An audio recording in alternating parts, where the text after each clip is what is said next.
God bless you, brothers and sisters. I'm talking to Christians here. If you have had a fall, remember that in Jesus Christ you do have forgiveness of sins, and you can get up. When a true Christian falls into a sin, he does not stay down, but they get back up on their feet and continue serving the Lord. Confess your sins to the Lord Jesus. Ask His blood to cleanse you.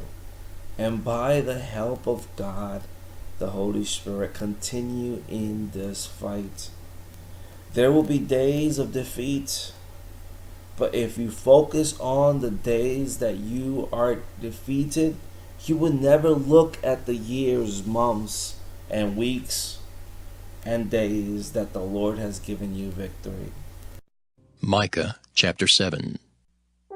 Rejoice not against me, O mine enemy. When I fall, I shall arise. When I sit in darkness, the Lord shall be a light unto me. I will bear the indignation of the Lord, because I have sinned against Him, until He plead my cause and execute judgment for me. He will bring me forth to the light, and I shall behold His righteousness. Micah chapter 7. Who is a God like unto thee, that pardoneth iniquity, and passeth by the transgression of the remnant of his heritage? He retaineth not his anger forever, because he delighteth in mercy. He will turn again, he will have compassion upon us, he will subdue our iniquities, and thou wilt cast all their sins into the depths of the sea. Thou wilt perform the truth to Jacob, and the mercy to Abraham, which thou hast sworn unto our fathers from the days of old. Every Christian has temptations with a sin or two or more in their lives, and many times they fall into it.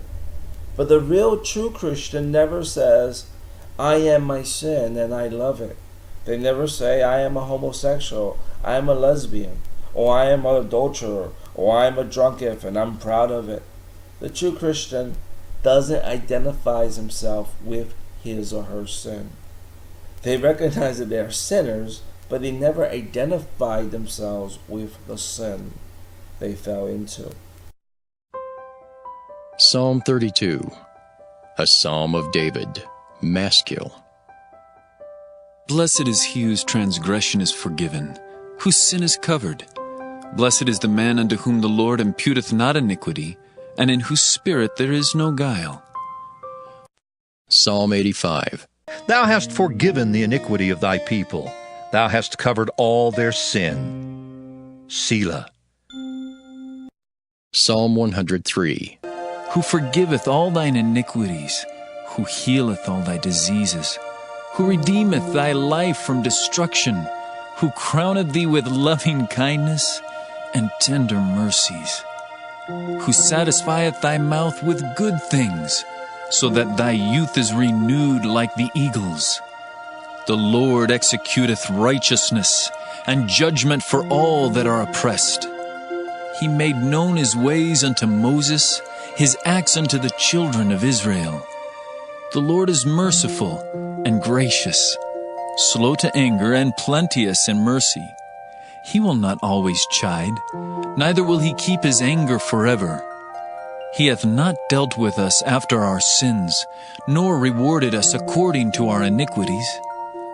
For as the heaven is high above the earth, so great is his mercy toward them that fear him. As far as the east is from the west, so far hath he removed our transgressions from us. Psalm 130. If thou, Lord, shouldest mark iniquities, O Lord, who shall stand? But there is forgiveness with thee, that thou mayest be feared. God, the Holy Trinity, put in your heart hatred for your sin, shame when you fall short, humbleness in remembering you are a sinner and you can't do it on your own. Maybe you got prideful and needed a fall to get you looking back up. You know something amazing about falling down? It makes you, if you fall on your back, there's only one place to look, and that's up. When you fall, you look up. If you fall on your back. Understand this. Once we fall, we can't look at ourselves as strength on our own to make it. Sometimes we get a little prideful, and God needs to permit us to fall. And in those falls, we are forced to look up and look to heaven. You get embarrassed. You get humbled. And you're forced to look up. Or maybe you slacked off in Bible study and prayer. Well, it is time to look where you fell and get back up. God's love is not limited for you. Jeremiah chapter 31. And they shall teach no more every man his neighbor and every man his brother, saying, Know the Lord. For they shall all know me, from the least of them unto the greatest of them, saith the Lord. For I will forgive their iniquity, and I will remember their sin no more. You are a child of God. If you love the Father, Son, and Holy Spirit, and you have a relationship with the 3-in-1 God, and if you also hate your sin, because it takes away your communion with Him as long as you're in it. Brothers and sisters, you are in a war. We are living in a world where we cannot turn on the TV or look at the window without seeing someone in sin and somehow being affected by it at times. But that does not mean you are in sin. There is a difference between fighting against a sin and receiving it as your own. A person who fights against sin at times might fall in that sin, but they do not receive it with joy. They do not give it a permanent residence in his or her mind and heart. They will not stand while sin seeks to make itself God in his or her body. They push sin out of the door and ask the Holy Spirit to clean the house. And says, since your house, your body, is the temple of the Holy Spirit. Your body is God's house. Trust Him to throw the enemy out of the door if you are a Christian. Isaiah chapter 53. Surely He hath borne our griefs, and carried our sorrows. Yet we did esteem Him stricken, smitten of God, and afflicted. But He was wounded for our transgressions.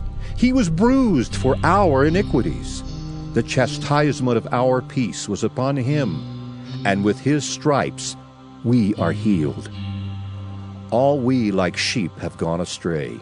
We have turned every one to his own way, and the Lord hath laid on Him the iniquity of us all. Isaiah chapter 53. Yet it pleased the Lord to bruise him. He hath put him to grief.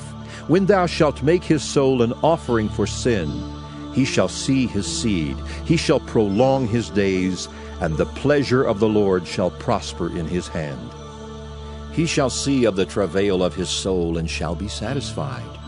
By his knowledge shall my righteous servant justify many, for he shall bear their iniquities. Therefore will I divide him a portion with the great, and he shall divide the spoil with the strong, because he hath poured out his soul unto death, and he was numbered with the transgressors. And he bare the sin of many, and made intercession for the transgressors. Isaiah chapter 38. Behold, for peace I had great bitterness, but thou hast in love to my soul delivered it from the pit of corruption, for thou hast cast all my sins behind thy back. Isaiah chapter 43. But now thus saith the Lord that created thee, O Jacob, and he that formed thee, O Israel. Fear not, for I have redeemed thee. I have called thee by thy name. Thou art mine. When thou passest through the waters, I will be with thee, and through the rivers, they shall not overflow thee. When thou walkest through the fire, thou shalt not be burned, neither shall the flame kindle upon thee. Isaiah chapter 43. I, even I, am he that blotteth out thy transgressions for mine own sake, and will not remember thy sins. Isaiah chapter 44. I have blotted out as a thick cloud thy transgressions, and as a cloud thy sins.